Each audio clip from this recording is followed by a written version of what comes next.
Dehydrating cucumbers. I got 3 trays of it right now. And 2 trays, I guess, in the oven at 170.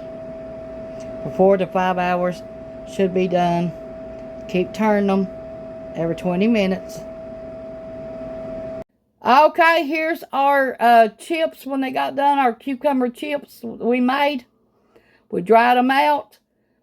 All we done was put salt and a little bit of olive oil on them or avocado oil. Put them in the dehydrator and in the oven. And this is what it looks like. And that's better than any old tater chip. And healthy.